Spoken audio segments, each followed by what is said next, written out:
Condo unit siya dito sa Central Business District sa Dubai. Sala area, merong couch dito, master bedroom,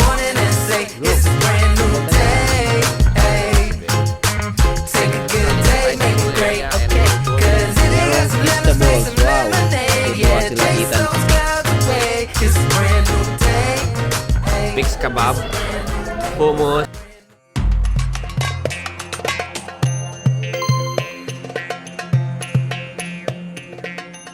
Hi guys! Welcome back to another vlog. It's me again, Bong. And dito sa vlog na to guys, mag-Airbnb tour tayo dito sa nakuha naming Airbnb dito sa Dubai.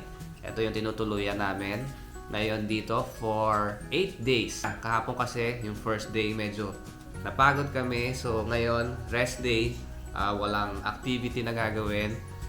Spend lang natin yung whole day natin dito sa napakagandang Airbnb na nakuha natin. I-share namin yung experience namin sa inyo, yung mga magagawa dito sa Airbnb. May swimming pool, magsi-swimming pool tayo. Tingnan natin, parang may kids area din yata parang playground. And papakita ko sa inyo yung neighborhood or yung mga pwedeng mapuntahan dito na malapit kung meron. So, yeah, samahan nyo kami guys. Actually, yung room tour, record ko na. So, ipi-play ko na dito para makita nyo yung actual room tour na ginawa ko kahapon habang hindi pa masyadong magulo. Kasi ngayon, medyo magulo na. It's currently 11:30 AM dito sa Dubai guys. So, mga 3:30 na sa Philippines. So, ito na yung clip guys ng room tour. Enjoy watching this. Tapos pagtapos nun, i-continue natin yung pwede natin gawin dito sa Airbnb natin, yung mga facilities. Tingnan natin kung anong meron. Tapos mamaya, isasama ko rin kayo dun sa supermarket or grocery store sa baba nitong building. Ito na yung room tour ng accommodation natin dito sa Dubai, guys. Pasok na pagpasok nyo, tingnan nyo. Mapapawaw kayo sa ganda. Look! Parang condo unit siya dito sa Central Business District sa Dubai. And 2-bedroom condo unit siya, yan o. And dito yung pinakasala and dining area. So start na natin. Start na tayo dito sa right side. Pinakamalapit dun sa main door. Dito sa right side, meron ditong CR. Tignan natin yung ano. Yep, malakas yung water pressure. Tapos, yeah, meron din toilet. And merong bidet. Super linis and mukhang bago. Paglabas, dito naman sa left side, andito na yung kitchen area. Merong hugasan dito, merong microwave, merong coffee maker na Nespresso, merong bread toaster, merong electric kettle, and dito pwedeng magluto guys. And kompleto rin yung mga panluto. Ayan, may mga sandok, merong mga iba't ibang klaseng knife. Ito, baon na namin yan guys. Galing yan Manila, imported. May pepper, tapos may salt. Ano ba to babe? Wala pala. Base lang pala yan. And eto, kumpleto din yung mga baso, mga plato. And ayun pa, mga kaserola. Yep. So kung mapapansin nyo, bagong-bago talaga. Eto na yung ref. So ilalim, merong washing machine, merong oven. And yeah, ito nga, merong dishwasher. Pagkalagpas pala nung CR dito, ito merong mirror, so na may design, may maliit na parang anong tawag dyan? Receiving table.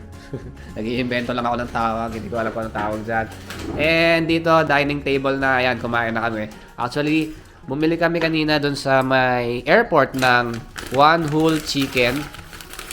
Chloe, magkano yung chicken? 370 pesos. Dito muna tayo sa sala area.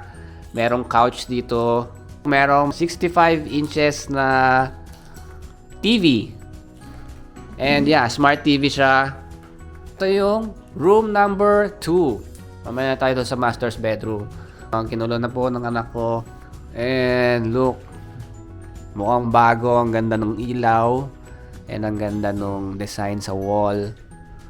And yeah, ang ganda rin ng anong tawag dito? Art piece. Pwede rin pumasok or lumabas papunta doon sa balcony. May ilaw, tapos may malaking cabinet dito. Ang laki ng cabinet, guys. May hanger, may mga hanger na. And dito, guys, sa right side, actually ito pa pala. Oh, meron din ano dito. Half body mirror. 1/4 lang pala. Hindi, kita ko yung tiyan ko eh. Medyo mataas. Siguro kung maliit ka, face lang. Pero ako, kita mataas ako. Siguro kung ikaw, face lang. Pwede na half body mirror to. And dito yung CR. Look at the CR. Bagong-bago talaga. Soap, meron conditioner, may shampoo, may face towel. And ang luwag ng shower area, guys. So, look. So luwag, bagong-bago. And this is the toilet bowl na may bidet din, which is good. Okay, I'm done here sa room number 2. Punta na tayo sa room 1. Number 1, ito yung master's bedroom. Look, ang ganda ng ilaw oh. Very modern yung design. Saktong-sakto dun sa medyo dark na design ng wall. Kasi light na light yung color. And ito rin, meron ding art piece dito. Ang ganda. And yung bed, look. Hindi ko pa pala natetest yung bed kung comfortable. Bouncy. Ganda. Bed ko naman. And then, ito, unan. Yan. Malambot din. So, queen size bed din, guys. Same thing dun sa naunang room na merong access dito sa balcony or veranda. Sana. And look at the view. Actually, mamaya tayo na lalabas. Napakita ko sa inyo yung view. Doon tayo mag-end ng room tour. May ilaw dito, may upuan. May cabinet din na malaki. May hangeran, may kabayo, pangplancha. Tapos dito naman, meron ulit na face mirror na lang tawag natin. Taas masyado. And dito, eto na yung CR. Look at the CR. Merong bathtub doon. Tapos may shower din. Dito yung toilet, merong bidet. Ito yung half body mirror. Dito may faucet dito. Malakas yung water pressure. Ganun din. Meron din toiletries. And yeah, ito yung shower. Merong hot and cold, which is nice. Bagong-bago, guys. Ayan, guys. Ito na tayo sa balcony. Labas tayo. Woo! Ang init na. Ramdam na natin yung disyerto, guys. Ayan. Look at our view, guys. Nasa 46th floor tayo. And look, pakita ko sa inyo yung view. Wow! Welcome to Dubai, guys.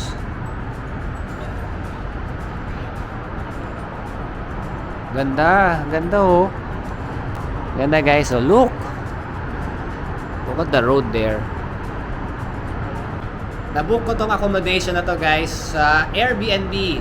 So hindi tayo nag-hotel dito sa Dubai kasi 5 kami ngayon. So alanganin sa mga hotel rooms. Normally hanggang 4 lang. So kailangan 2 rooms kami. Mas mapapamahal. So I booked this sa Airbnb, guys. Yung price niya nung nabook ko is around 7,000 pesos a night. Medyo mura na siya, guys, kasi super ganda nitong Airbnb na to. Bagong-bago pa. Actually, wala pang review na nasasubmit dito sa property na to nung binook ko. Pero yung may-ari nito, medyo marami na siyang property na may matataas na review na. So sinugal ko na lang din kasi parang medyo mababa yung presyo nito kasi nga bago pa lang, parang may promo. So yeah, baka pag binook nyo to, guys, baka doble na yung price. So yeah, tignan nyo na lang. Pero i-share ko yung link ng Airbnb sa comment section tsaka dito. Medyo maingay yung highway, yung mga tunog ng cars. Ayan. Look, parang may no? Sandstorm or something. Ano yan? Yung malaki. Something. Hindi ko alam kung ano laki. Mamaya research ko, pero pinupuntahan din yan eh. Hindi. Yung Burj Khalifa mukhang hindi kita dito, baka nasa kabilang side, pero nakita ko na kanina eh.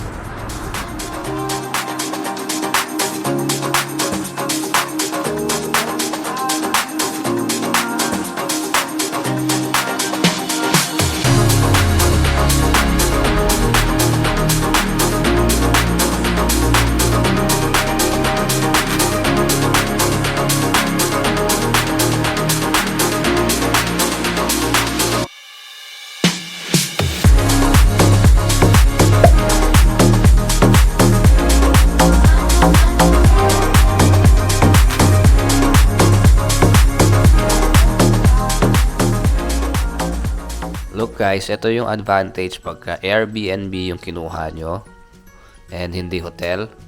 So, para ka nasa bahay, pwede kang bumili ng groceries. Merong groceries sa baba. Fairmart yung pangalan and bumili kami ng supplies doon. Pero yung karamihan dito guys, dala namin yan from Manila. Ito, binili ko yan sa Manila. Para medyo makatipid-tipid. Yan, halos lahat ng Manila. Ito lang yung sa groceries kahapon. Bumili kami. Ito rin. Nutella. Mamaya, isasama ko kayo sa grocery para makita nyo. And ayan si babe. Nagluluto na. Itong spam ay luncheon meat pala. Dala din namin yan from Manila. Luluto na yung rice namin. Palang rice cooker pero yeah. Eto, nakapagluto naman. Kompleto naman yung gamit guys. May mga kaserola, may pan. And yeah, yan. Merong stove, gas stove. And ito, meron kaming scrambled egg mamaya. Meron din toaster oh, guys. Oh. Yan, microwave. Kompleto guys. Yay! Meron na tayong food. Imported. Galing sa Pilipinas. Makatipid-tipid. Yan ang isang advantage ng Airbnb sa hotel guys. So, pwede tayong mag-cook ng food. Actually, hindi lahat ng Airbnb ganon. Pero, mostly ganon pwede. Kasi nga siya, parang ano siya parang home na pinaparent nila. So, yeah. We're going to eat and enjoy our brunch dito sa Dubai. Luto ni babe. Sarap ng kanin, no? Bagong luto. So, it's currently 5 p.m. guys and we're going to check out the pool area dito sa Airbnb, doon sa building ng Airbnb. Di kami umalis ngayon guys, nagpahinga lang para makahabol sa pahinga and sa work. And yeah, ito lang yung gagawin namin for today. So kasama to sa vlog ng Airbnb tour natin. Yung building guys, mukhang bago talaga. Actually, ito yung gym mo, pakita ko sa inyo. Pasilip ko sa inyo kasi may tao, hindi naman tayo mag-gym. But it's big. 5 p.m. na kami lumabas guys para hindi masyado mainit kasi nga super init ngayon, summer dito sa Dubai. And look, ayun no, merong kids play area na may tubig para siguro presko and ito yung kids play area na tuyo, playground. Hi guys, so andito na tayo sa pool area and we're going to enjoy the pool muna. It's currently 5 p.m. Siguro mga 7 p.m. didilim dito. So, medyo mainit pa rin. Yung hangin mainit guys. May konting lilim dun sa pool, sa gilid-gilid. Mag-aano tayo? Mag-swimming muna tayo guys. Let's go! Ayan guys, andito ulit tayo sa elevator. We're going to buy food dun sa mini grocery dun sa baba para meron tayong inumuya dun sa pool area. Let's go. Exit. Ayan guys, ito yung facade nung building natin. Pakita ko sa inyo yung labas. 60 floors yata pataas. Ang taas oh. And ayun yung entrance. And dito yung Fairmart. Mukhang kakabukas lang, saktong-sakto. And parang ano yun, no? Sports complex yata. Yun yung malapit. And ito yung Fairmart. Tingnan natin. Pakita ko sa inyo. Actually, ilang beses na kami nakapasok dito. Ngayon ko lang kayo masasama. Maraming mga chocolates. Galaxy. Ito yung mga sikat na chocolate dito sa Middle East. Galaxy. Tingnan nyo guys, oh. Merong Feastables. Wow. Matutuwa sila Ethan dito. Idol nila si Mr. Beast. Actually ako rin naman. Ang mahal nga lang guys. 20 dirhams. That's around 300 pesos. Bili tayo niyan. Akala namin sa Amerika lang meron nito eh. Meron pala dito guys sa Dubai. And yeah, bibili lang naman tayo ng pika-pika or drinks na lang para dun sa pool area. Baka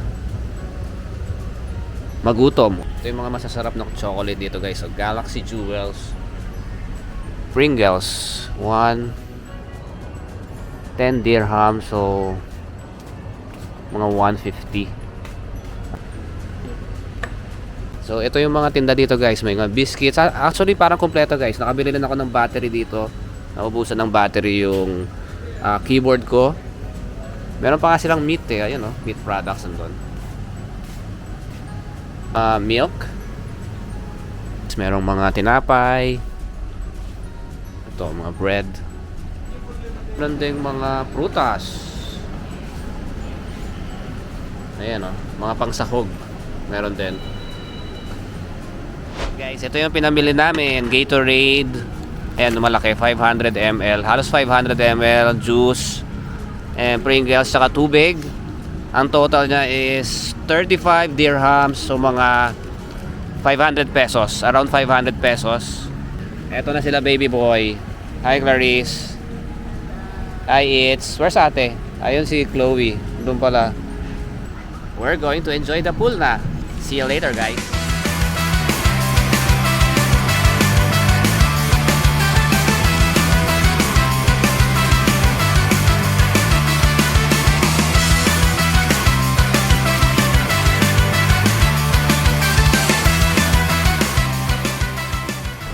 A single mom who works 2 jobs the fighter.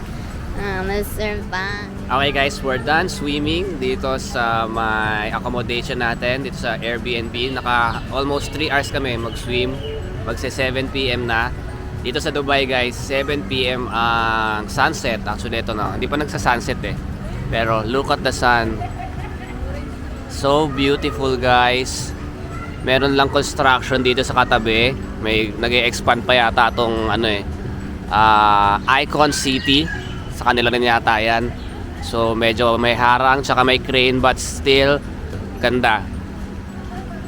Look at the sun Tapos desierto yan So nice. Kikita nyo ba yung sun guys? Naku nga. Kita nyo siguro yan. Hindi ko makita dito sa screen ng liit eh. It's nice. Yeah. Ganda ng sunset So nice, ganda yan sa one of these days baka pumunta tayo ng Jumeirah Beach tapos tingnan natin yung sunset sa may beach nila. So we'll go up. Susulitin natin tong facilities dito sa Icon City Tower. Sayang syempre kasama sa bayad yan. Bukas baka mag-gym tayo, tingnan natin. Asa? Let's go! Pwede tayo mag-swimming dito araw-araw. Actually, masarap mag-swimming guys kasi mainit yung hangin pagka medyo may araw pa. Which is nice, hindi ka lalamigin. And malamig-lamig ng konti yung tubig. And yeah, let's go na. Akit na tayo. And magdi-dinner tayo sa labas. Ito na naman tayo sa elevator. Ganda ng elevator dito guys. Parang ang ganda ng lighting. Ang kinis ko yata dito. Pagkatapos natin mag-swimming kanina guys, nag-freshen up lang. Naligo. Tapos kakain tayo sa labas. Super hirap na makahanap ng walking distance na kainan dito. Parang wala. So, ang pinakamalapit na nakita ko na medyo okay sa budget is yung Kebab Al-Bastakya Restaurant. Yeah. First, namin, Arabic, authentic Arabic food. Ngayon, punta tayo sa Arabic restaurant. And let's go. Dito na tayo sa labas ng elevator. Palabas na ng Icon City Tower 3. Yung restaurant na napili ko guys, nasa loob siya ng park. Safa Park. Ito lang yung parang kainan na malapit sa yun yung building natin guys. Ito lang sa gasolinahan. Ito na nakikita ko sa Google Maps. Costa Coffee Shop. Convenience store. May Starbucks on the go.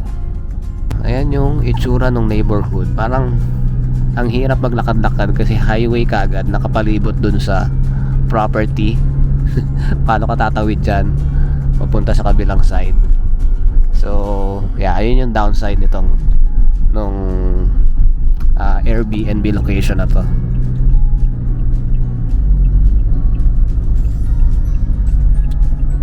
Hindi Hindi pala libre yung entrance dun sa park. May bayad pala guys, ayan o. 3 dirhams ang isa. So yan. Bayad tayo. Pay by card. Maganda rin. Ayan, okay. Nakapagbayad na tayo. Ayan. I thought it's free. Ayan, no barbecue, wear decent dress, no smoking, no food at stadiums, bawal drone, no spitting. Meron palang libreng golf cart papunta dun sa restaurant na pupuntahan natin kasi yung restaurant na yon andito sa loob ng Safa Park. So 5 minutes pa lang dito sa labas. Pinapawisan na ako. It's currently 9 PM. Ayan o. Ito yung golf cart. Can I sit here? Yeah, okay.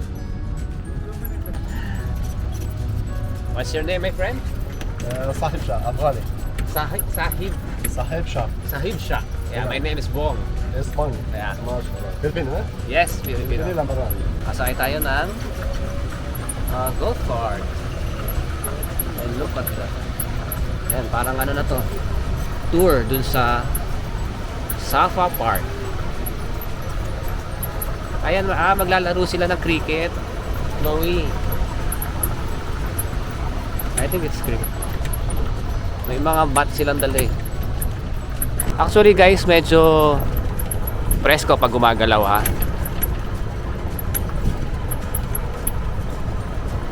Ito ba yung restaurant, Chloe? Hindi. Looks dark. Ayun, buti na lang merong indoor. Akala ko open lang. Kebab Albastakya. Thank you, my friend. Bait si Kuya. Pangalan niya? Ang hirap, bro.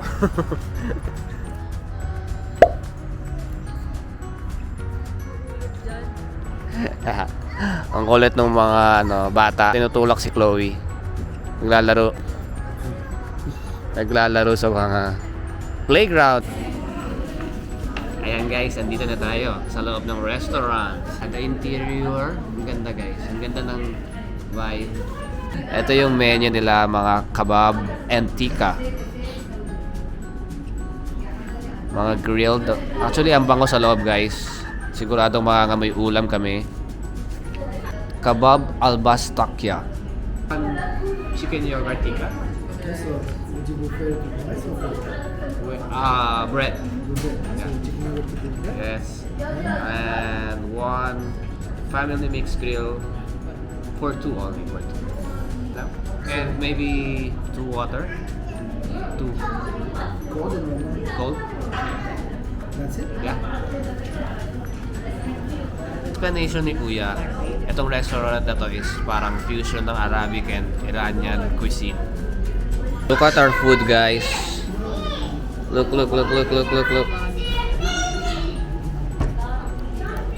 Looks so tasty. Ang bango, guys. Sana naaamoy nyo.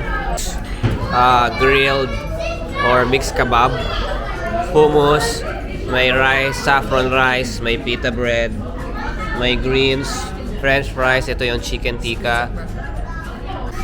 Uy, super sarap. Naglalaway na kami, guys. Ayan si babe. Titikman na ni babe. Sarap. One piece ng grilled. Hindi ko alam kung ano to kasi halo-halo daw to eh. Sarap nga. I just wanna ask, how do we eat it properly?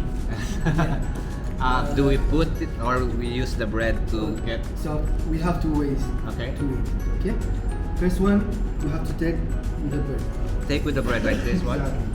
Second one, you have to put rice Inside in the your bread? and put butter. Put butter. Then you put it in the top. Okay. Then you put one piece What? and add some yogurt. Yogurt? Yeah. Okay. Thank you. Or try it with the hummus also. Hummus also. Okay. Thank you. Okay. Okay guys, ganun pala. 2 ways. You can use this bread to pick up the food Pero mukhang mas masarap yung second way. Like this one. And you can put yogurt. Maybe. Mukhang mas maganda yung second way. And guys, prepare tayo. Let's put rice. Or maybe butter first. Notice. O ilagay mo yung butter sa isang side.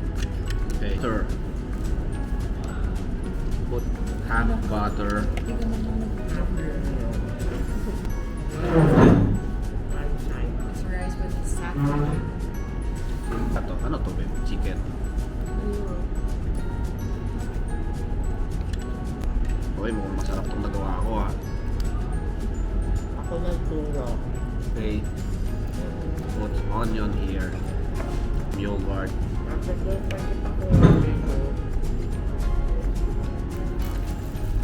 And let's wrap it. Like a shawarma. Cheers. You know that.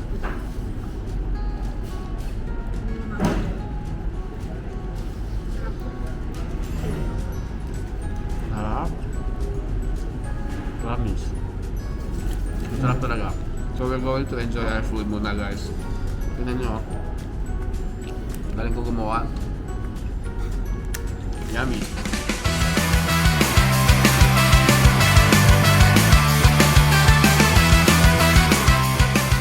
Hindi namin naubos. Pero super sarap. Hindi ko talaga pinilit ubusin para may ulam kami bukas. Super sarap guys. Yung quality ng meat, yung pagkakagrill niya, perfect. Tapos quality ng spinach, yung quality ng onion, yung lemon. Ibang klase guys. Ihirit pa tong anak ko ng dessert daw. Turkish baklava with pistachio. Can we order one? It's not available? Not available. Okay. Nakapag-bill out na tayo. Ang bill natin is 164 dirhams. So sa peso guys, it's 2,611. Actually, okay na siya. Masarap. And madami. Madami guys. Actually, yung isang mixed grill na for 2, kasya na sa amin to lahat. Yummy. Anyway, take home natin to. Thank you, thank you. Guys, I highly recommend kung nandito kayo malapit or magpupunta kayo dito sa Sapa Park, kumain kayo dito. Actually, medyo mahal siya. Bago ka makapunta dito guys, magbabayad ka talaga ng entrance dito sa park kasi nasa loob siya ng park. Actually ngayon, inaantay na namin pabalik yung golf cart tapos magpapatin tayo sa Icon City Tower.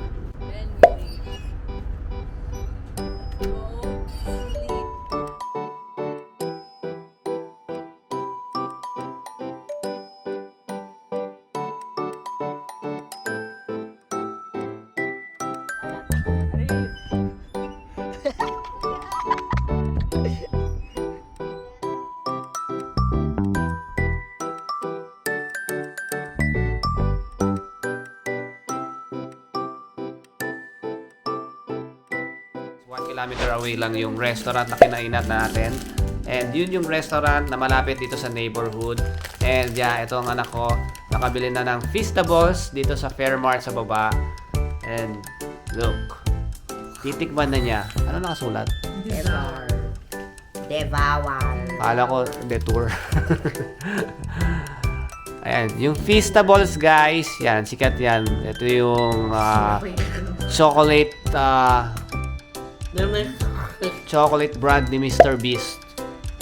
Yung pag nag-upload ng YouTube, 1 minute pa lang 5 million na kagad yung nanood.